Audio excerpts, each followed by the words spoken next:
Hello, and welcome back. Now today we're going to be looking at the science of plastics and polymers. If you haven't got any clue what those are, I will explain. But we've got two oopy, gloopy, disgustingy, slimy experiments for you to try at home. So let's get started with some slimy science. So, what is a plastic? Plastic is amazing stuff, isn't it? I've got here a few items from my 3D printing collection. Anyone that knows me will know I do quite a lot of stuff with plastic. But what is a plastic? Well, it's quite simple really. A plastic is a material that can be moulded or shaped when it's soft and then sets into a harder form. Now that can be rigid, like some of these items here. Quite hard that. Or lots of you will know that plastics can be quite flexible. Got an octopus here with lovely bendy tentacles. Now plastics are a relatively new thing. In the olden days we would use wood, brick and other materials to build our things from. But it wasn't until we discovered oil that we began to make so much stuff out of plastic. Most plastic comes from oil. That's the same kind of oil that we use to make petrol for our cars. It's amazingly useful stuff. But, as you probably know, plastic does have a downside. It doesn't break down very well. So that means something like this will stay in the rubbish dump for a long time. To understand why plastic has the property that it does, we need to think about what it's made of. Now lots of you will know that everything in the universe is made up of atoms. Atoms are the building blocks of everything you see around you. And they're very small. Some atoms like to hang out by themselves. They don't pair up, they don't react with anything, so they just hang around by themselves. What I'm drawing here are some helium atoms. Helium is the stuff that you put in birthday balloons. And helium doesn't react with anything, doesn't make any friends in the atomic world, and so it just hangs out by itself as individual atoms. And because each individual atom stays by itself, that makes helium very light. That's why it floats in a balloon. The symbol for helium is He. Now let's look at water. Lots of you might know that the chemical equation for water is H2O. And what that means is that water is made up of two hydrogen atoms. There they are. And they are joined or bonded to one oxygen atom. Looks a little bit like Mickey Mouse, doesn't it? Now water is a bigger molecule. A molecule is just a group of atoms. And because water is a bigger molecule, it's heavier. It's much heavier than something like helium. But also, because the molecules are bigger, that means that water can be poured like a liquid. If we take something like plastic, the plastic is made up of very long chains of atoms. This is still one molecule, just like this is one molecule of water, but it's much longer. Now we call these long chains of atoms polymer chains. The longer the chain, the thicker that substance will be. This could be a chain of, say, something like PVA glue. Now, I want you to imagine a saucepan filled with spaghetti. When you've cooked your spaghetti, all of the long strands of spaghetti tend to stick together. And when you pour them out of the saucepan, it all comes out in one big lump. It's a little bit like PVA glue. You pour out a little bit of PVA glue, and usually lots more drips behind it. And that's because these chains are getting stuck on each other and pulling each other out, so you get a thicker liquid. Now, I'm going to teach you how to make your very own plastic from milk. This is amazing stuff. We're going to turn milk into plastic. Now, I've read about this plastic before. It's called a casein plastic. And the reason it's called a casein plastic is because inside milk, we've got some molecules called casein. And we're going to help the casein molecules form those long chains I talked about earlier, and it's going to turn the milk into a plastic. Now, apparently, kings and queens used to wear jewellery made from this milk plastic. And this was long before we had discovered how to make plastic from oil. So what we're going to make today is the very first plastic that humans ever invented. And it's super easy to do. Here's what you're going to need. You're going to need 1 cup of milk, some white vinegar, a saucepan, and a grown-up to help you heat the milk up on the stove. Don't do this without a grown-up. And then finally, you'll see in a minute, but we're going to need to strain out our plastic from the rest of the milk. So I've got something here called a cheesecloth. Doesn't have to be a cloth like this, but something with some very, very small holes in it to help strain out our plastic at the end. You could use a sieve, but try to make sure the holes are very small. Okay, let's get started. We're going to begin by warming up the milk. It doesn't have to be boiling, just warm.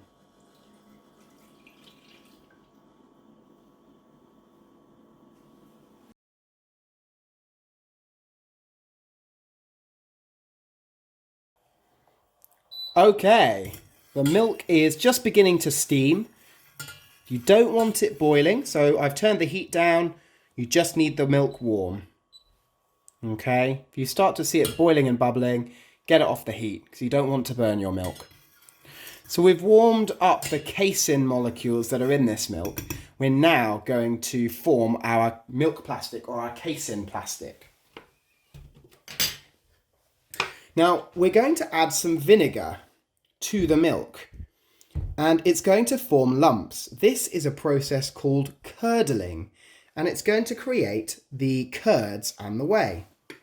I recommend starting with about a tablespoon to begin with, but it's not too critical. Doesn't matter if you go a little bit over here. So I'm going to add a tablespoon of my vinegar and I'm going to give it a stir. Oh, look at that. Instantly starting to see a change. Starting to go horrible and lumpy, look. How weird. Keep stirring. You don't want it burning or anything like that. Whoa. That's quite shocking. So that was only a tablespoon of vinegar in that glass of milk. And to be honest, I'm not far off that being correct. I'm going to add a tiny, tiny bit more vinegar. Maybe just another, maybe more like a teaspoon. I'm going to add that in just to complete the process. I think we're almost there. I'm going to try one more little bit of vinegar just to make sure that I've created enough of my curds to make my plastic. This is something you can probably experiment with in your own home. Try different amounts of vinegar and see what results you get. Okay, I think my milk has curdled enough. What we're going to do now is pour it back into the glass so that hopefully you can see what I've created. Ugh. Let's have a look. So in our glass, we've now got a mixture of curds and whey. And we need to let this cool down because remember, it's quite hot from the stove. So we're going to let this cool down and I'll explain to you in a few minutes what to do with it. Ugh, look at that. Well, this is what I've come back to after leaving it for about half an hour to cool. And this is curds and whey. The top bit is the whey. That's the watery bit that you can see. And at the bottom, we've got some solid parts that have sunk down, and this is the curds. You might remember curds and whey from a famous nursery rhyme. Little Miss Muffet sat on her tuffet, I think that's like a small hill, eating her curds and whey. A little black spider sat down beside her and frightened Miss Muffet away. Well, I wonder, after doing this experiment, whether it was the spider that frightened Miss Muffet away, or the look of her lunch. No idea how you could enjoy eating something like this, but perhaps there's another meaning there. What we're going to do is we're going to separate out the whey from the curds. And we're going to do that, like I said earlier, with a cloth. Now the idea is that the watery whey is going to go through the holes of the cloth, and the solid curds are going to stay in the cloth for us to turn into our plastic. Okay, I've folded my cheesecloth into 4, so I've actually got 4 layers here. And I'm going to pour the whole mixture into that cloth. It's also going to be helpful to have some kitchen roll to hand, just for any spillages. Okay, should we give it a try? Nice and carefully. Nice and carefully. Ugh. Can you see some of the curds getting caught in the cloth there? That's what we want.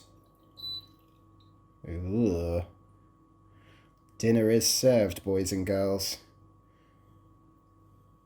I'm rather glad I'm not Mrs. Muffet after doing this experiment. Right. Oh. Right, that's all the stuff we want in there, so I'm going to get a little spoon and give it a scoop out as well. I don't want to lose all that. Right, I'm just going to get a tiny bit of water in that. A little bit of water, and I'm just going to kind of swirl it around to try and pick up the last bits of my curd and get it into my cloth. Right, there you go. There's a little bit wasted there, but we should do okay with this. Right, so what we're going to do is we're going to lift the cloth out,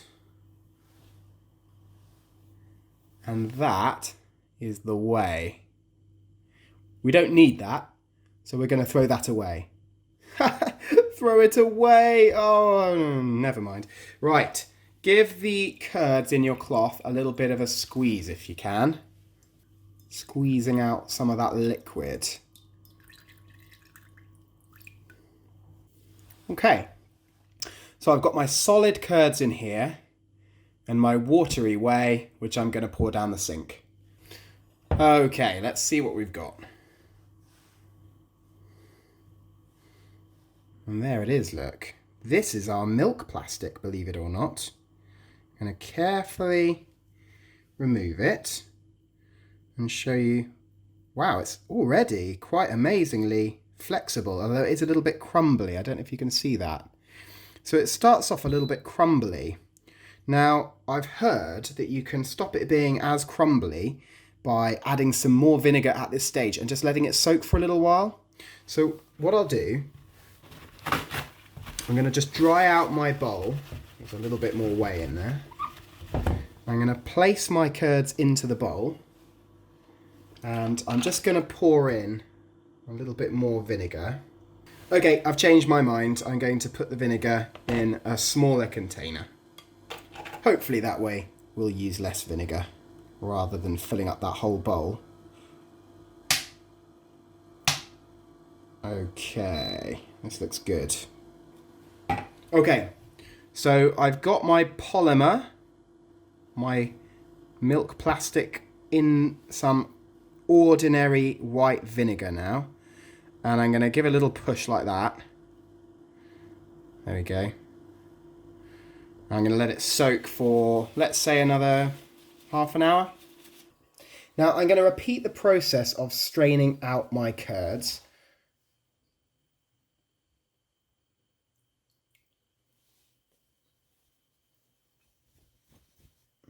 Once again, a little bit of water.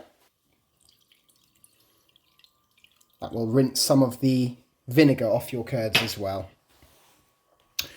Okay, I'm going to squeeze out. And there it is. This is my milk plastic. Now it's soft at the moment. That's one of the qualities of plastic, is that it begins soft and then it can be hardened. Now, what can you do with this? Well, you can make it into a shape. You can push it into a mould, like an ice cube mould or a lolly stick mould. If you've got a mould for a jelly or something else like that, a chocolate mould, if you push it into the mould and leave the mould for 24 hours and then let it air dry, just drying just on your windowsill or somewhere with a bit of air. Now, I'm afraid I don't have any interesting shaped moulds, but I do have a little cube mould. It's for making sushi, but I thought I could try and make a plastic cube, and I'm going to push it into my cube mould here.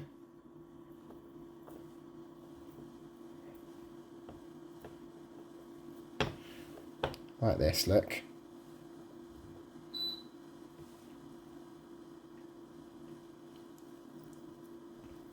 As you can see, there's a little bit squirting out the edge, which is kind of fun. And I'm going to keep my milk polymer in this mould for 24 hours in the mould. And that's going to harden it a little bit. And then after 24 hours, I can remove it carefully from the mould. And then you need to leave it for another 24 hours just to dry in the air. After you've done that, this plastic should have turned rock hard. And you can paint it, you can varnish it, you can do whatever you like with it. I've heard stories of this milk plastic lasting years and years and years. So I'll be really interested to see or hear what you make with this, or whether you just want to do it for a bit of fun.